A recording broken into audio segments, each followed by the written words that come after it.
তো ভাই আপনার নামটা কি একটু বলবেন? আমার নাম হচ্ছে মোহাম্মদ মুবারক হোসেন। ও আচ্ছা আচ্ছা। তো আজকে আমরা আসছি এসকে ফিল্মস বিডি ইউটিউব চ্যানেলের পক্ষ থেকে ঢালিউড সুপারস্টার শাকিব খানের জন্মদিন। আপনি কি এটা জানেন? হ্যাঁ হ্যাঁ ভাই জানি। ও আচ্ছা আচ্ছা। আগামী 27শে মার্চ শাকিব খানের জন্মদিন, আমি এটা জানি। আচ্ছা, তো আপনি কি ঢালিউড সুপারস্টার শাকিব খানের কোনো সিনেমা দেখেছেন? হ্যাঁ ভাই, আমি অনেকগুলো সিনেমা দেখেছি। উনি বর্তমানে সবচেয়ে ভালো সিনেমা করে আর কি, বাংলা সিনেমার মধ্যে। আসসালামু আলাইকুম, আশা করি সবাই ভালো আছেন।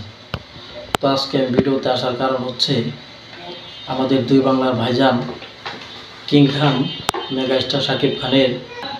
তো আমি ওনাকে আমার পক্ষ থেকে এবং সকল শাকিবানের পক্ষ থেকে জানাই আন্তরিক শুভেচ্ছা ও অভিনন্দন।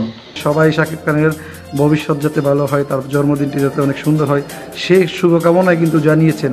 আপনিও সুদূর জামালপুর থেকে আসছেন। জন্মদিন বিষয়ে বলতে চাই যে শাকিব খান যেভাবে ছবি করছে ওইভাবে আগায় যাক, তাই সেই জন্য আরও কয়েক বছর, আরও 50 বছর যাতে বেঁচে থাকে, বাংলাদেশের জন্য আরও ভালো কিছু করে, বাংলাদেশের মানুষকে আরও সুন্দর সুন্দর ছবি দেয়, এটাই আমাদের আর কি চাওয়া আর কি।